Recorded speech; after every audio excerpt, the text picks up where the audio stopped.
আসসালামু আলাইকুম বন্ধুরা, কেমন আছেন সবাই? আজকে শেয়ার করব ম্যাথের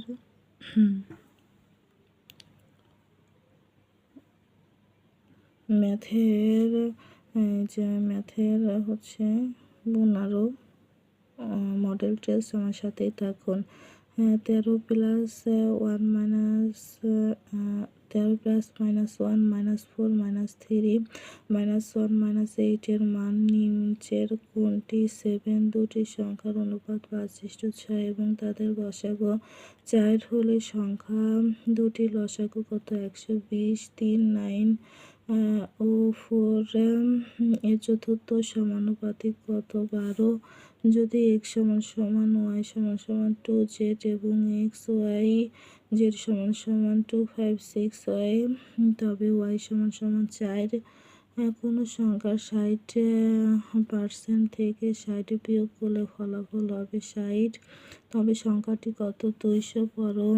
মান ও চিহ্ন ব্যবহার করে নিম্নের অসমতাটিকে প্রকাশ করলে -3 > x > 2, 2 + 1 > 5, 3 2n - 4 9 - 2 কত?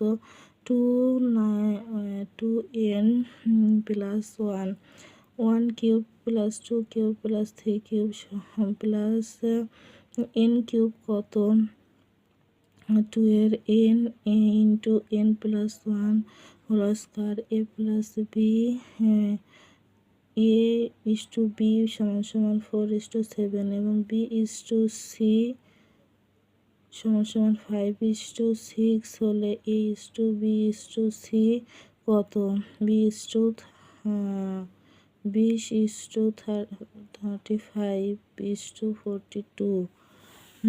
একটি ত্রিভুজের তিনটি বাহুর দৈর্ঘ্য যথাক্রমে 13, 14 ও 15 মিটার। ত্রিভুজটির ক্ষেত্রফল কত? 84 বর্গমিটার।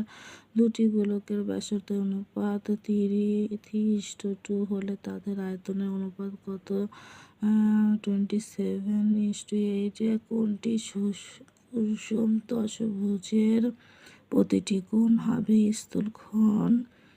কোন শ্রেণীতে 100 জন পরীক্ষার্থী ছিল? বার্ষিক পরীক্ষায় 94 জন, বাংলা এবং 80 জন, গণিতে পাস করেছে 75 জন। উভয় বিষয়ে পাস করলে কতজন? উভয় বিষয়ে ফেল করেছে 1 জন। এটা হচ্ছিল RnPr সমান হবে RnN-R। একজন ক্রিকেটারের 10 ইনিংসের রানের গড় 45 প্লাস 11তম ইনিংসে কত রান করে আউট হলে সব ইনিংস মিলিয়ে তার রানের গড় 50 হবে? এটা হবে 95 রান। আমার সাথেই থাকবেন, লাইক শেয়ার কমেন্ট করবেন এবং চ্যানেলটা সাবস্ক্রাইব করে দেবেন, চ্যানেলটা ফলো করে দেবেন।